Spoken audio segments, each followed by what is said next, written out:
Hello guys, എല്ലാവർക്കും നമ്മുടെ പുതിയൊരു വീഡിയോയിലേക്ക് സ്വാഗതം. ഇത് രസം ഉണ്ടാക്കാൻ വേണ്ടി നമ്മൾ നമ്മുടെ പറമ്പിൽ നിന്ന് തന്നെ കുട്ടി തക്കാളി പറിക്കാൻ പോയേക്കാണ് കേട്ടോ. കൂടെ അപ്പുണ്ണിയും ഉണ്ട്.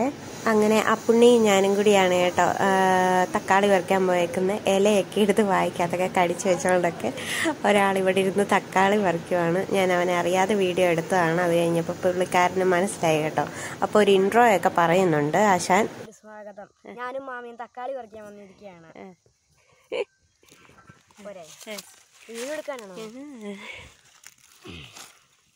ഈ തക്കാളിയും കൊണ്ട് രസം ഉണ്ടാക്കാനാണ്. ഈ തക്കാളിയും കൊണ്ട് നമ്മൾ രസം ഉണ്ടാക്കാനാണ് പോകുന്നത്. നല്ല ടേസ്റ്റാണ് കേട്ടോ ഈ തക്കാളിയും കൊണ്ട് രസം ഉണ്ടാക്കാനായിട്ട്. അതുപോലെ തന്നെ ഈ ഉണക്കമീനൊക്കെ കറി വെക്കാനായിട്ട് നല്ലതാണ് ഈ തക്കാളി. ഈ തക്കാളിയൊക്കെ വീട്ടിലുള്ളവർ ഇത് വെറുതെ വേസ്റ്റാക്കി കളയാൻ പാടില്ല. കാരണം അത്രയ്ക്ക് ടേസ്റ്റാണ് കേട്ടോ ഈ കുട്ടി തക്കാളി എന്നാണ് നമ്മുടെ ഇവിടെയൊക്കെ പറയുന്നത്. ഇനി വേറെ പേരുണ്ടോയെന്ന് എനിക്കറിയത്തില്ല. ഇങ്ങനെ ചെറുപ്പഴം പോലെ ഇരിക്കുന്നുണ്ടോ, നല്ല രസമുണ്ട് കാണാനായിട്ട്. അതുപോലെ തന്നെ അത്യാവശ്യം നല്ല പുളിയുണ്ട് കേട്ടോ ഈ തക്കാളിക്ക്.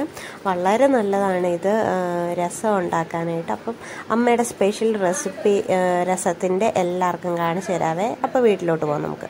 അപ്പോൾ നമ്മൾ തക്കാളിയൊക്കെ പറിച്ച് കഴിഞ്ഞിട്ടുണ്ട്. ഇത് ഇത്രത്തോളം നമുക്ക് തക്കാളി ഇട്ടിട്ടുണ്ട്. ഇനി നമ്മൾ വീട്ടിൽ പോയി തക്കാളി വെച്ച് അമ്മയുടെ സ്പെഷ്യൽ രസമാണ് ഞങ്ങൾ ഇന്ന് തയ്യാറാക്കാൻ പോകുന്നത്. തക്കാളി കാണിക്കാവേ. കാണിച്ച് കണ്ട. അപ്പോൾ നമുക്കിനി വീട്ടിൽ പോയിട്ട് കാണാം. അപ്പോൾ കൂട്ടുകാരെ, നമ്മൾ തക്കാളിയൊക്കെ പറിച്ചുകൊണ്ട് വന്നിട്ടുണ്ട്. നല്ല ചെറുപ്പഴം പോലെ നന്നായിട്ട് പഴുത്ത് നിൽക്കുന്ന അടിപൊളി തക്കാളിയായിരുന്നു. അതൊക്കെ പറിച്ചുകൊണ്ട് വന്ന് നന്നായിട്ട് കഴുകി വൃത്തിയാക്കി എടുത്തിട്ടുണ്ട്. ഇനി ഇതിനായിട്ട് രസത്തിനായിട്ട് വേണ്ട ഇൻഗ്രീഡിയൻസ് എന്തൊക്കെയാണെന്ന് നോക്കാം. വെളുത്തുള്ളി ഒരു 4-5 അല്ലി എടുത്തിട്ടുണ്ട്. ഒരു ചെറിയ കഷ്ണം ഇഞ്ചി, ചെറുജീരകം, കുരുമുളക്, ഇത്രയും മാത്രമാണ് ഞാൻ എടുത്തേക്കുന്നത്. പിന്നെ ഒരു കാര്യം വിട്ടുപോയി, വറ്റൽമുളക് വേണമായിരുന്നു. അത് നിങ്ങൾ രസം ഉണ്ടാക്കുമ്പോൾ അതുകൂടി ആഡ് ചെയ്യണം. ഞാൻ വിട്ടുപോയതാണ് കേട്ടോ. എന്നിട്ട് ഇതുപോലെ ഒന്ന് വെളുത്തുള്ളിയും ഇഞ്ചിയും ചെറുജീരകവും കുരുമുളകും ഒക്കെ ഇതുപോലെ ഒന്ന് ചതച്ചെടുക്കണം. ഒരുപാടങ്ങ് അരഞ്ഞു പോകാൻ പാടില്ല. ഇതുപോലൊന്ന് ചെറുതായിട്ടൊന്ന് ചതച്ചെടുക്കുക. അത് കല്ലിൽ വെച്ച് തന്നെ ചതയ്ക്കാനായിട്ട് എല്ലാവരും ശ്രദ്ധിക്കണം. മിക്സിയുടെ ജാറിലിട്ട് ചതയ്ക്കുവാണെങ്കിൽ അതങ്ങ് ഒരുപാടങ്ങ് അരഞ്ഞു പോകാൻ ചാൻസ് ഉണ്ട്. അതുകൊണ്ട് ഇതുപോലുള്ള കല്ലിൽ വെച്ച് തന്നെ ഒന്നിങ്ങനെ ചതച്ചെടുക്കാനായിട്ട് എല്ലാവരും ഒന്ന് ശ്രദ്ധിക്കണം കേട്ടോ. അടിപൊളി രസമാണ്, ഒരു രക്ഷയില്ല. പിന്നെ നിങ്ങളൊന്ന് രസത്തിന് ചേർക്കാത്ത പ്രത്യേക ഒരു ഇൻഗ്രീഡിയൻസ് ഞങ്ങൾ ചേർക്കുന്നുണ്ട്. അതുകൊണ്ട് തന്നെ അടിപൊളി ടേസ്റ്റാണ്. അപ്പോൾ ഇനി എല്ലാവരും രസമൊക്കെ തയ്യാറാക്കുമ്പം ഈ ഒരു ഇൻഗ്രീഡിയൻറ്റും കൂടി ആഡ് ചെയ്യണം. നല്ല ടേസ്റ്റാണ് കേട്ടോ. ഇപ്പോൾ ഇതെല്ലാം ചതച്ച് ഇവിടെ എടുത്ത് വെച്ചിട്ടുണ്ട്. ഇനി ഇതിനായിട്ടൊരു പാൻ ഇവിടെ വെച്ച് കൊടുക്കുന്നുണ്ട്. ഇനി ഇതിലേക്ക് വെളിച്ചെണ്ണ ഒഴിച്ച് കൊടുക്കുന്നുണ്ട് കേട്ടോ. നമ്മുടെ ചാനൽ ആദ്യമായിട്ട് കാണുന്ന കൂട്ടുകാരൊക്കെ ഓടിപ്പോയി സബ്സ്ക്രൈബ് ചെയ്ത് സപ്പോർട്ട് ചെയ്യാൻ മറന്നേക്കരുത്. വീഡിയോ ഒക്കെ കണ്ട് ഇഷ്ടപ്പെടുകയാണെങ്കിൽ ലൈക്ക് ചെയ്യാനും ഷെയർ ചെയ്യാനും കമൻറ്റ് ചെയ്യാനും മറന്നേക്കരുത് കേട്ടോ. എൻ്റെ വീഡിയോ ഒക്കെ ഇഷ്ടപ്പെടുവാണെങ്കിൽ മാത്രം നിങ്ങൾ സബ്സ്ക്രൈബ് ചെയ്ത് സപ്പോർട്ട് ചെയ്താൽ മതിയേ. അപ്പോൾ നമ്മുടെ എണ്ണ ഒഴിച്ചത് ചൂടായി വന്നിട്ടുണ്ട്. ഇനി ഇതിലേക്ക് ഒരു 1/2 ടീസ്പൂണോളം ഉലുവ ചേർത്ത് കൊടുക്കുന്നുണ്ട് കേട്ടോ. ഞാനതാണ് പറഞ്ഞത്, സ്പെഷ്യൽ രസമാണ്. മിക്കവാറും പേരൊന്നും രസത്തിൻ്റെ അകത്ത് ഉലുവയൊന്നും ആഡ് ചെയ്യാറില്ല. അപ്പം ഇനിയുള്ള ഇൻഗ്രീഡിയൻസ് ഒക്കെ കണ്ടാൽ നിങ്ങൾ ഞെട്ടും കേട്ടോ. അപ്പം ഉലുവയും കടുകും ഇട്ട് കൊടുത്തിട്ടുണ്ട്. അതൊക്കെ നന്നായിട്ട് പൊട്ടി വന്നതിന് ശേഷം നമ്മളൊന്ന് ചതച്ചെടുത്ത് വെച്ചിരിക്കുന്ന വെളുത്തുള്ളി കൂടി ആഡ് ചെയ്ത് കൊടുക്കുന്നുണ്ട് കേട്ടോ. ആ വെളുത്തുള്ളിയുടെ ഒരു പച്ചമണമൊക്കെ മാറിക്കഴിയുമ്പോൾ ഒരു 2 ചുവന്നുള്ളി ചെറുതായിട്ട് വട്ടത്തിൽ കനം കുറച്ചരിഞ്ഞത് കൂടി ഇതിലേക്ക് ചേർത്ത് കൊടുക്കുന്നുണ്ട്. ഇനി ഇതിലേക്ക് ചേർത്ത് കൊടുക്കുന്നത് നമ്മൾ ഒന്ന് ചതച്ച് വെച്ചിരിക്കുന്ന ഇഞ്ചിയാണ്. ഒരു ചെറിയ കഷ്ണം ഇഞ്ചി നമ്മൾ ചതച്ച് വെച്ചിട്ടുണ്ടായിരുന്നല്ലോ, അതും കൂടി ഇതിലേക്ക് ആഡ് ചെയ്ത് കൊടുക്കുന്നുണ്ട്. എന്നിട്ട് 2 തണ്ട് കറിവേപ്പില കൂടി ഇതിലേക്ക് ഇട്ട് കൊടുത്തിട്ട് ഇതൊന്ന് നന്നായിട്ട് വഴറ്റിയെടുക്കാവേ. അപ്പോൾ ഇതെല്ലാം വഴണ്ട് വന്നുകൊണ്ടിരിക്കുകയാണ്. നല്ല രസമാണ് കേട്ടോ ഇത് കഴിക്കാനായിട്ട്. നല്ല അടിപൊളി രസമാണ്. അപ്പോൾ ചെറുജീരകം ചതച്ചതും കുരുമുളക് പൊടിയും ഒക്കെ ഇതിലേക്ക് ആഡ് ചെയ്ത് കൊടുക്കുന്നുണ്ട് കേട്ടോ. ഇത് ഫ്ലെയിം കുറച്ച് വെച്ചതിന് ശേഷം ഇത് നന്നായിട്ടൊന്ന് ഇളക്കി കൊടുക്കുന്നുണ്ട്. ഒരുപാടങ്ങ് മൂത്ത് പോകാൻ പാടില്ല.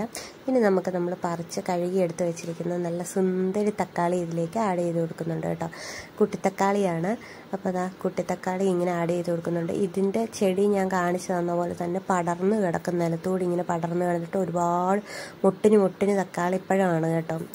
നല്ല ടേസ്റ്റാണ്. അത്യാവശ്യം നല്ല പുളിയുണ്ട് കേട്ടോ. ഇത് അടച്ച് വെച്ച് ഒരു 5-6 മിനിറ്റ് വേവിച്ചിട്ടുണ്ട്. വേവിച്ച് കഴിഞ്ഞതിന് ശേഷം ഇതൊക്കെ നന്നായിട്ട് വെന്ത് വന്നിട്ടുണ്ട് കണ്ടോ. നന്നായിട്ട് ചൊങ്ങി അടിപൊളിയായിട്ട് വെന്തിട്ടുണ്ട്. ഇത് നന്നായിട്ട് ഇങ്ങനെ ഒന്ന് ഇളക്കി കൊടുക്കുക. ഇനി ഇതിലേക്ക് പൊടികൾ ചേർത്ത് കൊടുക്കാം. മുളക് പൊടിയാണ് കേട്ടോ ചേർത്ത് കൊടുക്കുന്നത്. 1 സ്പൂണോളം മുളക് പൊടി ചേർത്ത് കൊടുക്കുന്നുണ്ട്. പിന്നെ ഇതിലേക്ക് ചേർത്ത് കൊടുക്കുന്നത് 1 സ്പൂൺ മല്ലിപ്പൊടിയാണ്. സ്പൂണ് കണ്ടു കാണുമല്ലോ, നമ്മൾ ഐസ്ക്രീമിൻ്റെ ചെറിയ റൗണ്ടിലുള്ള സ്പൂണാണ് എടുത്തേക്കുന്നത് കേട്ടോ. അപ്പം തക്കാളിയുടെയൊക്കെ അനുസരിച്ച് നിങ്ങൾക്ക് ചേർത്ത് കൊടുക്കാവുന്നതാണ്. ഇനി ഒരു 1/4 ടീസ്പൂൺ മാത്രം മഞ്ഞൾപ്പൊടി ചേർത്ത് കൊടുക്കുന്നുണ്ട്. ഇനി ഇതിലേക്ക് ആഡ് ചെയ്ത് കൊടുക്കുന്ന മെയിൻ ഇൻഗ്രീഡിയൻ്റ് എന്ന് പറയുന്നതാണ് സാമ്പാർ പൊടി. 1 സ്പൂണോളം സാമ്പാർ പൊടി ഇതിലേക്ക് ആഡ് ചെയ്ത് കൊടുക്കുന്നുണ്ട് കേട്ടോ. അപ്പോൾ സാമ്പാർ പൊടി ആഡ് ചെയ്ത് കൊടുക്കുന്നത് കൊണ്ട് എക്സ്ട്രാ കായം ചേർത്ത് കൊടുത്തില്ലെങ്കിലും കുഴപ്പമൊന്നുമില്ല. എന്നാലും നമ്മൾ കായത്തിൻ്റെ ഒരു ഫ്ലേവർ ഇച്ചിരി മുന്നിൽ നിൽക്കണം, ഒരുപാട് മുന്നിൽ നിൽക്കണ്ട. എന്നാലും അത്യാവശ്യം കായത്തിൻ്റെ ഫ്ലേവർ രസത്തിന് കിട്ടണം. അതിനുവേണ്ടി നമ്മൾ ഒരു ശകലം കായം കൂടി ഇതിലേക്ക് ആഡ് ചെയ്ത് കൊടുക്കുന്നുണ്ട് കേട്ടോ. അപ്പോൾ അതാ നമ്മളിപ്പോൾ ചേർത്ത് കൊടുക്കുന്നത് മൈസൂർ മല്ലിയാണ്. അപ്പം ഇത് സാധാ മല്ലിയിലയുടെ അതേ ടേസ്റ്റാണ്, അതിലും ടേസ്റ്റ് ഉണ്ടെന്നേ പറയാൻ പറ്റത്തുള്ളൂ. നല്ല ടേസ്റ്റാണ് കേട്ടോ. ഇത് രസത്തിനും സാമ്പാറിലും ഒക്കെ ചേർക്കുവാണെങ്കിൽ അടിപൊളിയാണ്. അപ്പം അത് ഒരു 2-3 ഇല ചേർത്ത് കൊടുക്കുന്നുണ്ട്. പിന്നെ ആവശ്യത്തിന് ഉപ്പ് ചേർത്ത് കൊടുക്കുന്നുണ്ട്.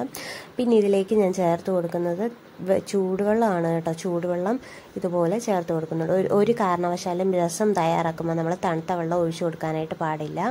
ചൂടുവെള്ളം ഒഴിച്ചു കൊടുക്കാനായിട്ട് എല്ലാവരും ശ്രദ്ധിക്കുക കേട്ടോ. എന്നിട്ട് ഇത് നന്നായിട്ട് ഇതൊന്ന് ഇളക്കി കൊടുക്കുന്നുണ്ട്. ഇതുണ്ടോ, ഇതുപോലെ നന്നായിട്ട് ഇതങ്ങോട്ട് ഇളക്കി കൊടുക്കുക. ഇപ്പോഴാണ് കായം ചേർത്ത് കൊടുക്കുന്നത്. അപ്പോൾ അതാ എല്ലാം സെറ്റായിട്ടുണ്ട്. നല്ല ടേസ്റ്റുള്ള രസം ഇവിടെ റെഡി ആയിട്ടുണ്ട് കേട്ടോ. അപ്പം നമ്മുടെ വീഡിയോ എല്ലാവർക്കും ഇഷ്ടപ്പെട്ടെന്ന് വിചാരിക്കുന്നു. ഇനി ഇത് ഒന്ന് തിളച്ച് കഴിഞ്ഞിട്ടുണ്ടെങ്കിൽ നമുക്ക് ചോറിൻ്റെ കൂടെയൊക്കെ കഴിക്കാവുന്നതാണ്. അപ്പം ടേസ്റ്റി ആയിട്ടുള്ള രസം ഇവിടെ റെഡി ആയിട്ടുണ്ട്. നല്ല മണം വരുന്നുണ്ട് കേട്ടോ. റോഡിൽ കൂടെ ഒക്കെ പോകുന്നവർക്ക് നല്ല മണം വരും. കാരണം അമ്മാതിരി ടേസ്റ്റും മണമുള്ള രസമാണ്. നിങ്ങളെല്ലാവരും ഇതൊന്ന് ട്രൈ ചെയ്ത് നോക്കണം. വീഡിയോ ഒക്കെ എല്ലാവർക്കും ഇഷ്ടപ്പെട്ടെന്ന് വിചാരിക്കുന്നു.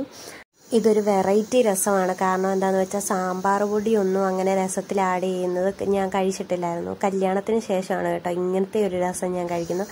അപ്പം തന്നെ ഞാൻ ഇതിൻ്റെ ഫാനായി. അപ്പം ഞാൻ കുറേ നാൾ കൊണ്ട് ഓർക്കുന്നുണ്ട് നിങ്ങൾക്കും ഇതിൻ്റെ റെസിപ്പി ഒന്ന് പറഞ്ഞു തരണമെന്ന്. ഇപ്പോഴാണ് അതിനുള്ള ഒരു സമയമായത്. അപ്പോൾ ഈ കുട്ടിത്തക്കാളിയുടെ ഈ രസവും കൂടെ ആയപ്പം ഇച്ചിരി കൂടി സ്പെഷ്യലായിട്ടുണ്ട് കേട്ടോ.